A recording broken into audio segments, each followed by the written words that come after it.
For decades, the Swedish model was a global case study, an example of success built on social cohesion and security. Today, Sweden remains a case study, but for the opposite reason. According to official data, it is the country with the highest number of fatal shootings in Europe. How could this have happened? How did a progressive utopia turn into a hotbed of gang violence? In this episode of the Inside Your Country series, we will analyse the official data to find the answers, separating facts from propaganda.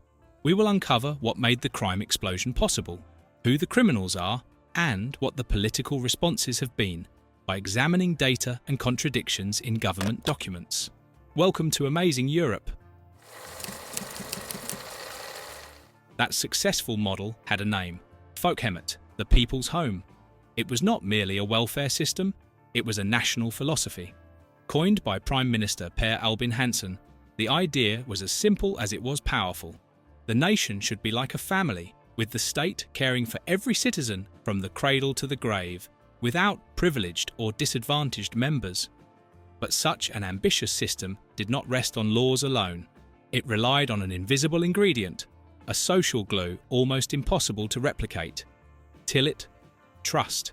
A deep, almost absolute trust in institutions, in the police, and above all between fellow citizens. It was that trust which made it possible to leave your front door unlocked or your bicycle unattended. The real security system was not the locks, but social cohesion.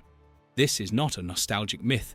It was an almost perfect balance, built on three pillars: an omnipresent state, blind trust, and a very high degree of cultural homogeneity. An ordered, predictable world.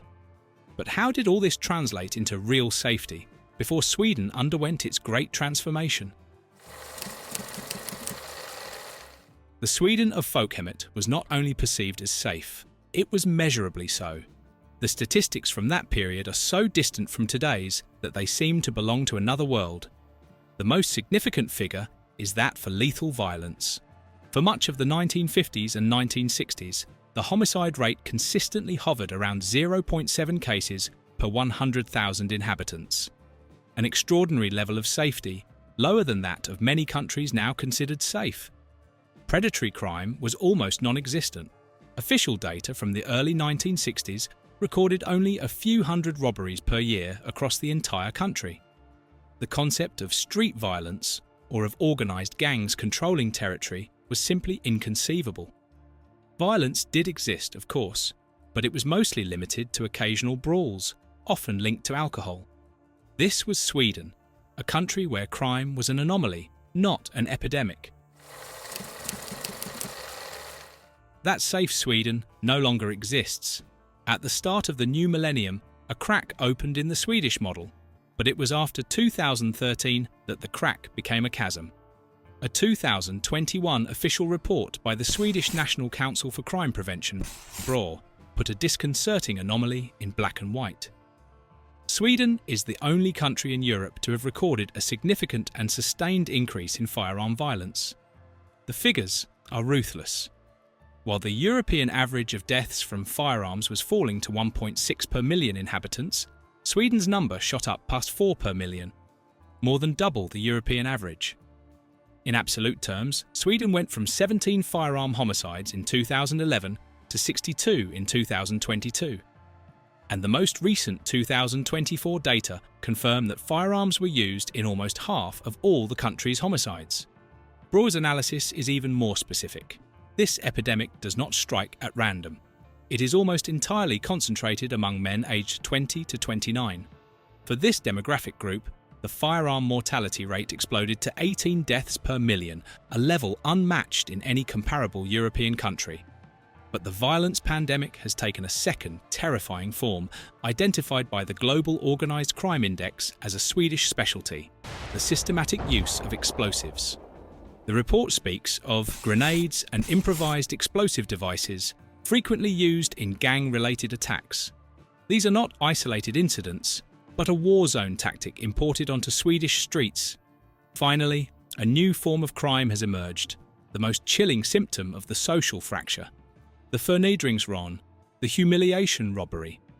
It is not just theft. As revealed by investigative reports and documented in viral videos, the aim is to obliterate the victim's dignity, almost always that of a teenager. Young people forced to kiss their attackers' shoes, beaten for hours, sometimes even humiliated by being urinated on.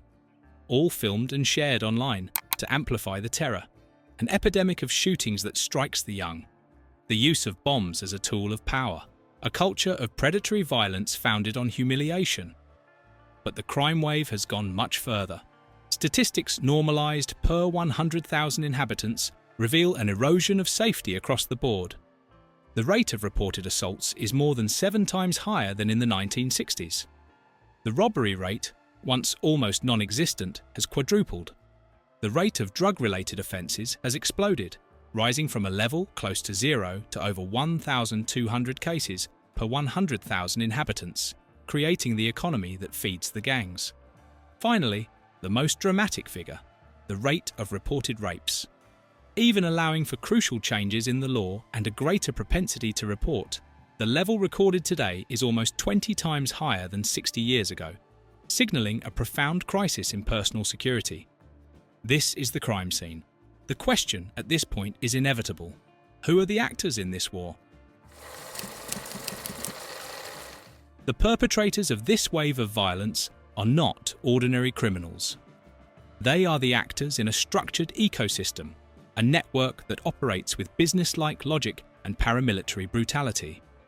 Today's Swedish criminal landscape is a dual power structure. On one side are the traditional motorcycle gangs, hierarchical and with global affiliations, and on the other, the true engine of the crisis, the criminal networks of the suburbs. The Global Organized Crime Index calls them poorly organized street networks. They lack the rigid structure of the mafia, but form fluid alliances, often based on family or clan ties, and are in constant conflict over control of territory. They thrive in the country's 65 vulnerable areas, where the state has lost the monopoly not only on violence, but also on hope.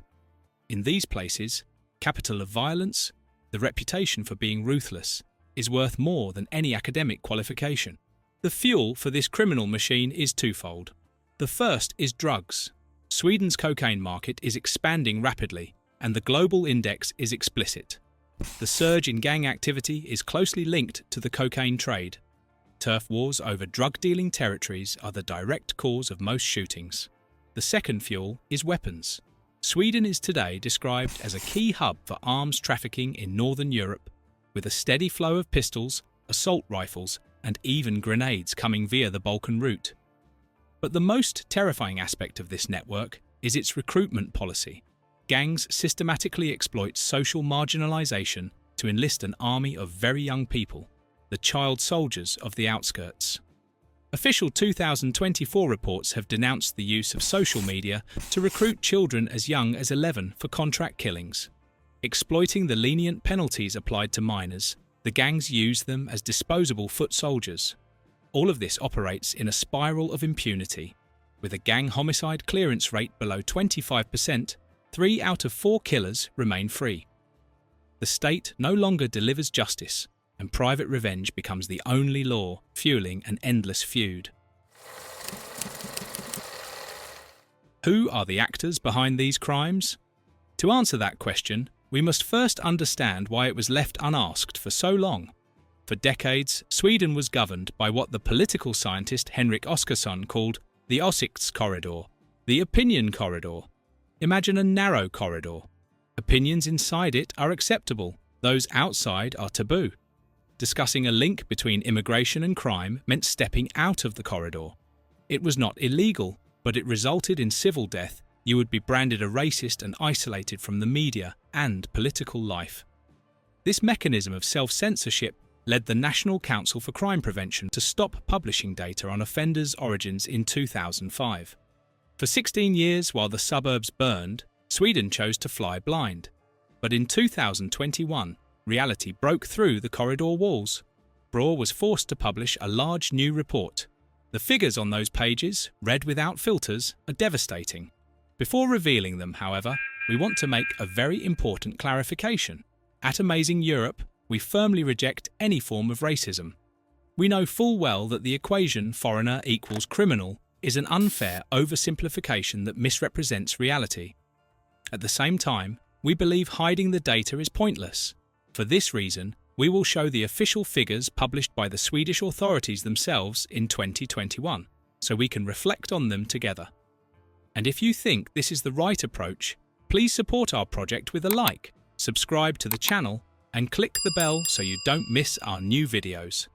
So, who are these criminals? The raw figure is unequivocal. People born abroad are 2.5 times more likely to be suspected of a crime than native Swedes. But the most alarming figure concerns their children, the second generation born in Sweden. For them, the risk rises to 3.2 times. At this point, the standard defense from Swedish politics has always been the same. It's not about origin, it's about poverty. These kids commit crimes because they are poor and marginalized. The 2021 report, however, tested that thesis scientifically and rejected it. Statisticians performed a standardization. In other words, they recalculated the data after mathematically removing differences in income, education level, age, and sex. They compared immigrants and natives living under the same economic conditions. The result? The overrepresentation remains. Even when social conditions are equal, those born abroad remain almost twice as likely to commit offences as poor natives. This proves mathematically that poverty explains only part of the problem. There is something else: failed integration, gang culture, uprooting. If we look at who commits the most serious crimes, the data become even more specific. The report and its tables show that the highest suspicion rates are not evenly distributed among all immigrants, but are concentrated in specific groups from North Africa, East Africa, and Western Asia. The raw data indicate that suspects from countries such as Afghanistan, Somalia, and Syria, or from Maghreb regions, have crime rates between 4 and 5 times higher than the native average. For the most violent crimes, the gap is abyssal. For murder and attempted murder, the relative risk for the foreign-born group is 5 times higher. For robberies, almost 5 times higher. These are the facts that for years were omitted from public communication, often diluted into generic categories such as non-native background, so as not to offend political sensitivities. But mathematics has no political sensitivities. These numbers tell the story of an integration that never happened, and of a social model that, in its attempt to be inclusive at all costs, ended up importing and incubating a violence it can no longer control. But how did we get to this point? How did the most organised, rational, and planned nation in the world lose control of its own territory? The answer does not lie in a single bad decision, but in a colossal short circuit between a noble ideal and an ignored reality. It all begins with a vision. In 1972, the economic crisis forced Sweden to stop importing labour. But Sweden did not close its borders. It changed their purpose. It replaced workers with refugees, turning immigration from a market necessity into a moral mission. The political elite, from right to left, embraced the dream of a humanitarian superpower. Reception became a state dogma, protected by the so-called opinion corridor we have already discussed. Those who disagreed with this system were labelled heretics or racists. Some claim that all of this was a cynical plan by the elite to import votes, or by businesses to lower wages. But the reality is that Swedish trade unions blocked the importation of low-cost labour as early as 1972. So, apparently, Sweden did not fail out of malice, but out of naivety. It failed because of a cultural blindness that prevented it from seeing how its social model was not universal, but extremely specific. A delicate system that worked only thanks to very high homogeneity and the blind trust of a people who had shared the same values for centuries. But with the mass arrival of immigrants, that homogeneity broke. The first mistake was economic. The Swedish labour market is hyper-specialised, with very high minimum wages defended by the unions. There are no low-skilled jobs. When hundreds of thousands of refugees with low levels of education arrived, the system had no place for them. Cut off from employment, they fell into the welfare trap. Generous benefits, designed not to leave anyone behind, produced the perverse effect of making work unprofitable. generating a permanent underclass living on state assistance, segregated from the productive society. The second mistake was urban planning. In the 1960s, Sweden built the miljonprogrammet, 1 million public housing units in enormous concrete complexes to eliminate slums. When migrants arrived, they were placed there. Native Swedes left, giving rise to the so-called white flight, the mass exodus of the native population to neighbourhoods without immigrants. The result? The creation of physical enclaves, isolated concrete city-states where the Swedish language and norms do not penetrate. The third mistake, the deepest one, was cultural. According to the World Values Survey, Sweden is the most individualistic and secular country in the world. The state is designed to deal with the single individual, but the newcomers often came from traditionalist societies based on clan structures and religion. The Swedish elite, convinced that integration would occur almost by osmosis, made a fatal error in terms of obligations. Free language courses have existed since the 1960s, but attending them did not mean one had to pass them. Until now, Sweden remained an anomaly in Europe. One could obtain citizenship without any mandatory language certification and without ever having opened a civics textbook. Only now, in 2025 and 2026, are policymakers rushing to introduce these tests for the first time.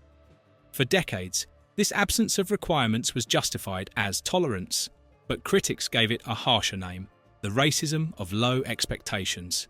It is a form of prejudice disguised as benevolence, the implicit idea that asking an immigrant to meet the same standards of competence and responsibility as a native is unfair, or worse, that they are incapable of doing so. Instead of treating newcomers as adult citizens from whom to demand commitment, the state treated them as passive guests to be cared for. And in this regulatory and moral vacuum, where the state retreated in the name of ruleless multiculturalism, clan structures and gangs took over. They filled the space left by institutions, offering a brutal but effective alternative: protection, identity, and a parallel justice. The result of this experiment is a demographic transformation unprecedented in modern history. In 1970, foreigners made up 5%. Today, residents born abroad exceed 2 million, 20% of the population. If we count the second generation, we reach over 26%. And the composition has changed radically. If once the largest foreign community was Finnish, today it is Syrian.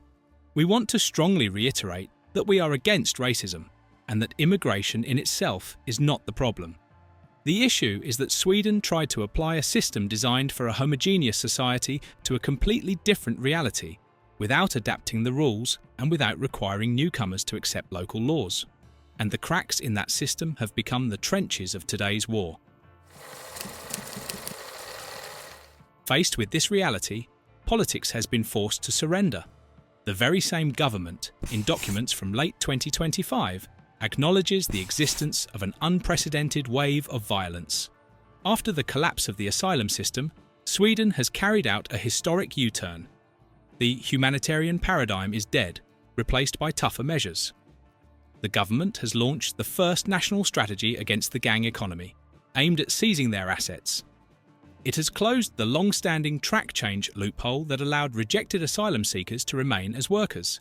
But the most shocking measure, and the symbol of an educational failure, is the proposal to lower the age of criminal responsibility to 13. The state is being forced to treat children as criminals because gangs use them as hitmen. The scars on the social fabric are indelible. Tillit, the legendary Swedish trust, has crumbled. Today, the country officially counts 65 vulnerable areas, enclaves where state law struggles to enter and the rules of parallel societies prevail. The opinion corridor has been swept away by fear, leaving behind a polarized and distrustful country. The Swedish trajectory is a painful lesson for the entire West. It shows us that a welfare state, no matter how wealthy, cannot survive without cultural and social cohesion, and that ignoring reality in the name of ideology does not solve problems, it only makes them explode. Let us be clear, this does not mean falling into the opposite extreme, namely racism and social exclusion, two cancers that worsen the situation rather than improve it. What does improve the situation, in our view, is presenting the data without censorship and then trying to reflect on them together, which is exactly what we have tried to do in this video. We therefore look forward to your opinions and reflections in the comments. If this topic interests you, we recommend watching this video, where you will discover the 10 European nations with the highest levels of crime, according to real data. That's all for this video. See you next time.